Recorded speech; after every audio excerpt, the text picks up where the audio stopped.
Halo guys, Assalamualaikum warahmatullahi wabarakatuh. Kembali lagi di channel saya, Diari PKH. Sahabat YouTube, bagaimana kabarnya hari ini? Semoga sahabat YouTube semua dalam keadaan sehat, tambah rezekinya, dan tentunya semakin sukses. Pada kesempatan kali ini saya akan menginformasikan kepada sahabat YouTube semua tentang dua informasi terkait dengan PKH, BPNT, dan juga BST hari ini tanggal 26 Juni tahun 2021. Dan jangan sampai menyesal kalau sahabat YouTube semua tidak menyimak info pada kali ini. Oleh sebab itu, simak terus videonya, jangan di skip supaya tidak menimbulkan gagal paham. Bagi yang baru gabung dan baru kenal dengan channel Diari PKH, saya ucapkan selamat datang dan terima kasih banyak. Saya mohon bantuannya kepada sahabat YouTube semua untuk terus mendukung channel Diari PKH dengan cara like, share, komen, dan tentunya silahkan di subscribe channelnya, aktifkan notifikasi loncengnya supaya sahabat YouTube semua tidak ketinggalan di video-video terbaru dari channel Diari PKH ini. Dan silahkan di share ke grup-grup media sosial sahabat YouTube semua apabila video kali ini bermanfaat. Oke sahabat YouTube, langsung saja saya akan melanjutkan informasinya tentang informasi PKH, BPNT, dan juga BST hari ini tanggal 26 Juni tahun 2021.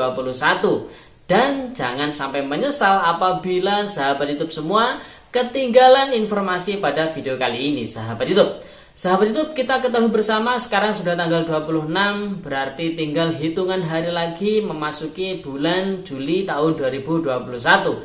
Sesuai rencana dari Kementerian Sosial Republik Indonesia, bantuan PKH dan juga BPNT akan dicairkan pada bulan Juli tahun 2021 sahabat YouTube. Entah nanti di minggu pertama, minggu kedua, ataupun minggu ketiga, ataupun bahkan minggu keempat ya sahabat YouTube, itu tidak penting. Yang penting adalah cair bantuannya dan bisa dimanfaatkan untuk memenuhi kebutuhan dari keluarga penerima manfaat PKH maupun BPNT yang memang benar-benar membutuhkan sahabat YouTube.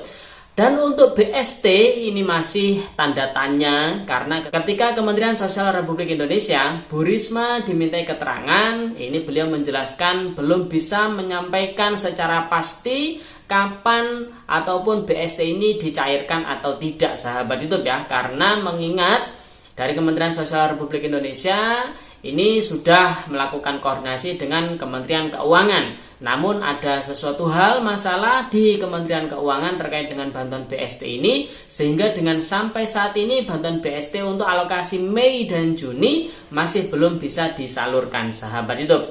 Oleh sebab itu mari kita berdoa bersama-sama semoga bantuan yang masih belum bisa dicairkan bisa segera dicairkan sahabat YouTube. Oke sahabat YouTube, langsung saja kembali ke topik pada video kali ini. Saya akan menginformasikan tentang dua info pada hari ini tanggal 26 Juni tahun 2021 sahabat YouTube. Informasi yang pertama datang dari vaksinasi COVID-19 sahabat YouTube. Mungkin banyak sekali ya dari masyarakat, keluarga penerima manfaat PKH, BPNT maupun BST yang masih belum mengetahui vaksinasi ini pentingnya seperti apa sahabat YouTube. Karena tentu vaksinasi ini kalau dari segi kesehatan ini sangat penting. Karena ketika ada seseorang ini terpapar COVID-19 tentu penanganannya akan lebih mudah. Kemudian juga vaksinasi ini juga bisa menghambat penyebaran virus COVID-19 sahabat itu. Kemudian pertanyaannya apa yang boleh dilakukan dan apa yang tidak boleh dilakukan setelah ataupun sebelum vaksinasi COVID-19, karena ini sangat penting bagi keluarga penerima manfaat PKH, BPNT dan juga BST. Jangan sampai salah perlakuan, ketika salah perlakuan nanti takutnya akibatnya fatal sahabat itu. Ini yang saya maksud pada video kali ini, jangan sampai menyesal ya. Oke sahabat itu, langsung saja yang pertama ya yang boleh dilakukan ya. Yang pertama adalah minum paracetamol jika demam ya sahabat itu, menggigil ataupun pegal-pegal setelah vaksinasi. Kemudian cukupi kebutuhan nutrisi sebelum dan setelah vaksinasi. Kemudian istirahat yang cukup sebelum vaksinasi dilakukan. Kemudian yang boleh berikutnya adalah beraktivitas seperti biasa dan patuhi protokol kesehatan sahabat itu. Itu hal-hal yang boleh dilakukan ketika sesudah ataupun sebelum melakukan vaksinasi COVID-19. Kemudian yang tidak boleh ini yang seperti apa? Yang pertama, mengabaikan nasihat, petunjuk ataupun larangan dokter yang berkaitan dengan penyakit penyerta atau komorbid, sahabat YouTube.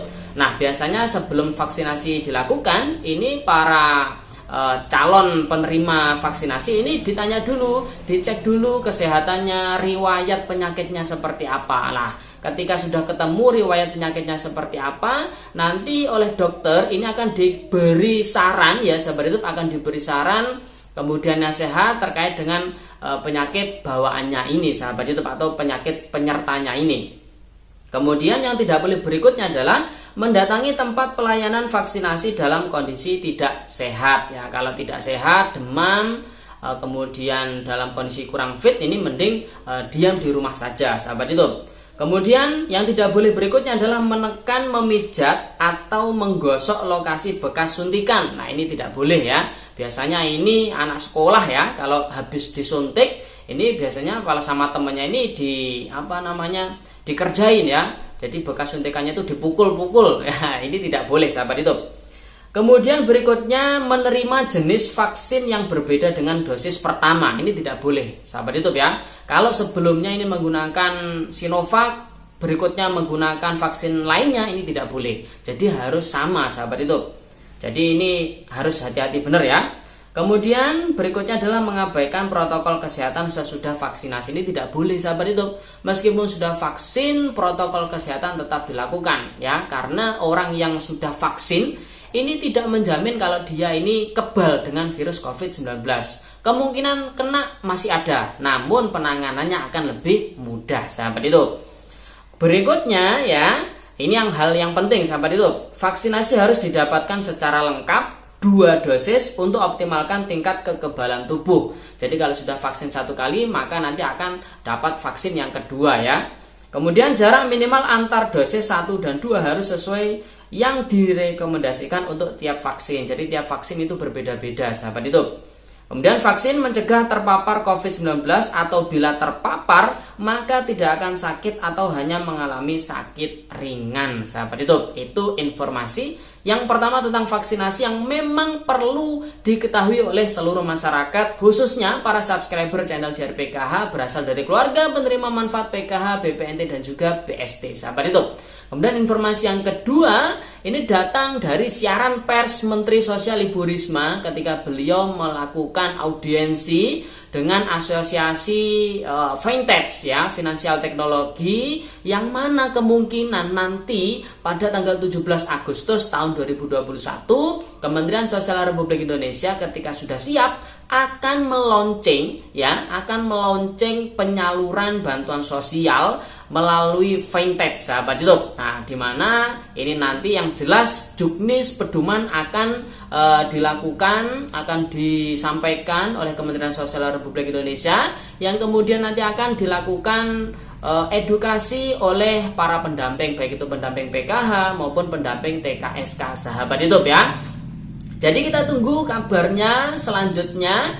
Jadi untuk sementara ini gambarannya, sahabat YouTube ya, akan dilakukan launching pada tanggal 17 Agustus tahun 2021 terkait dengan penyaluran bantuan sosial menggunakan fintech. Alasannya apa? Kenapa tidak mempertahankan penyaluran bantuan menggunakan kartu KKS ataupun penyaluran yang sudah dilakukan selama ini? Karena dengan menggunakan fintech ini akan mempermudah pengawasan, pengendalian terkait dengan pemanfaatan bantuan sosial, baik itu PKH, BPNT maupun BST, sahabat itu.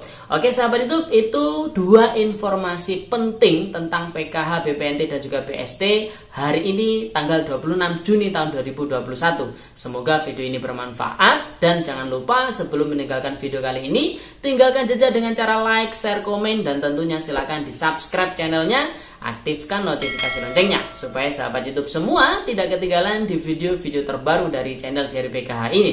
Dan di kolom deskripsi sudah kita cantumkan kontak konsultasi apabila di video postingan ini ada pertanyaan yang mungkin mau ditanyakan oleh para subscriber secara intens, sahabat YouTube. Namun mohon maaf, mungkin responnya agak low respon ya, karena kontak tersebut adalah kontak sifatnya pribadi yang mengelola hanya satu orang saja, sehingga tidak cukup cepat untuk merespon. Jadi mohon maaf, mungkin ke depan akan kita tingkatkan lagi, sahabat YouTube.